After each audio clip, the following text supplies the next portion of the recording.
After Reasonable Doubt, I thought it was gonna make one album, be done, but then we signed a contract with Def Jam, and it was like, you're the only guy who came out on this label. We're not buying a label with no artists. Like, so I had to sign that contract. So that delayed it for 7 years right there, and so it was. I always had that in the back of my mind, and then I got to a point where I was like, man, this is I don't want to ever just do it to do it. And then it was this opportunity. So those two things combining led to the retirement. And then, of course, the love for it. Like with anything else, the love for making music, you know, and start pulling you back to the studio. And it was like, yeah, for me, I was happy about it. Because I was like, yeah, that's the feeling I want. You know, I want to go in with making an album. I want to have something to say and feel like I need to do it, as opposed to it's November and, you know, put an album out, you know. That admiration when people look at me and say, you know, like, the first black president, right? Because for me, like I said, when I walk in the room, I represent the culture. I love the culture, and you know, I love to honor it in that way. So when people look at me like that, you know, it just gives me more motivation to keep, you know, to continue to open doors for that next generation of artists. Like I said, this is the thing that saved my life, hip-hop. You know, I don't know where I would be without it. There were no backup plans, you know. So for me, it's very important. And when people recognize that, you know, it just lets me know that I'm doing the right thing. And, you know, I accept that. And once again, I'm not perfect, and I'm gonna do some dumb shit, like say shit on the thing and everything. But, you know, I accept that as well. Like, people should learn from my mistakes as well, not only my successes. You know, that's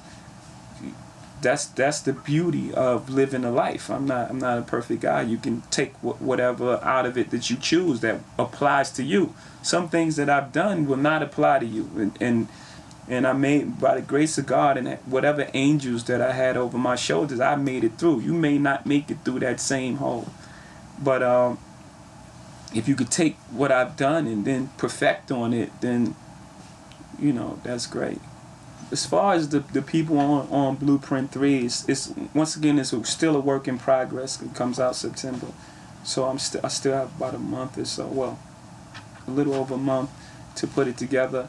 But as of now, the foundation was made, and I don't think that'll change. The foundation was made by me and Kanye. Then Tim, me and Kanye, and then No ID, working with Kanye. And Tim came and added a whole nother element to the album. You know, he brought something incredible and fresh to it.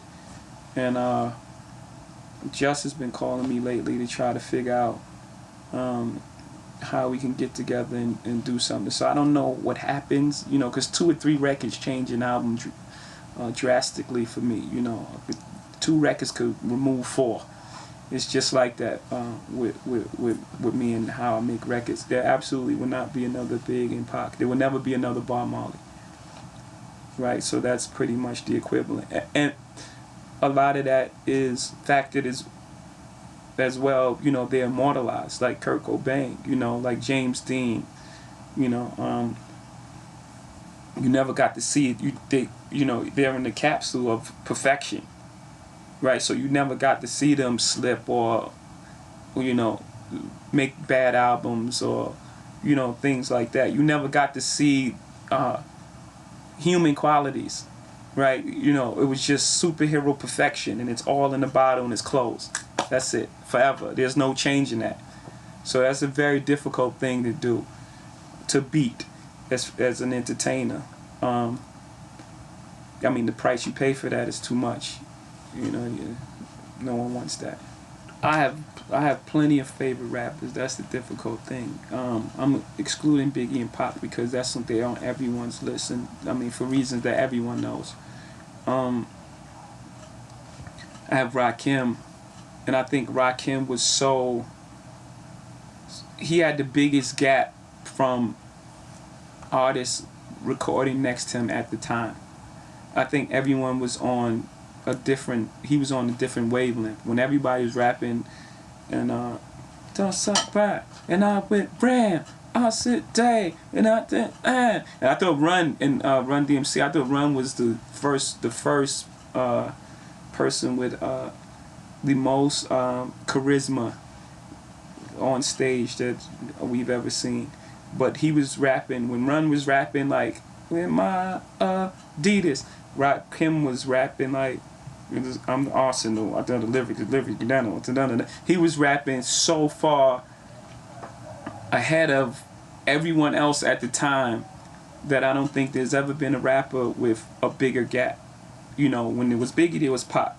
When there's Jay, there's Nas, and you know there was always somebody right there in hip hop. When it was Rakim, it was Rakim. You know, Coogee Rap was from that school as well. Big Daddy Kane was what he did was what he perfected. That those guys, that his strength over those guys, it was in crafting songs. You know, Smooth Operator and Ain't No Half Stepping, and he was such a great. He had the full package. He can rap and he can make songs. I think that was his contribution to the game. And Slick Rick was just the best storyteller ever to this day. Just his accent alone, just forget about it. Like he was just the arrogance of what he was saying. And who would sing Michelle My Belle from the Beatles in a rap song? That's just leave him alone. Modern day, there's Andre 3000. His choice of topic is and his range is incredible. Eminem, you know, to be a white guy in a field that's dominated by black guys. And just I'm gonna say African American. That's so corny. It'll be a white guy. He's like the Tiger Woods of it. Like he's well deserved. It's not because he's white. It's because of the subject matter and what he writes and the patterns he creates. You know, they're incredible. Of course, there's Nas. I think Illmatic being one of the best albums, you know, ever created. The guy who's on top just moves away for the next person that comes along. That doesn't happen. And I mean, who's to say if any person, say it's not me, let's say Nas decides to go on a Caribbean island, who's to say that's your spot?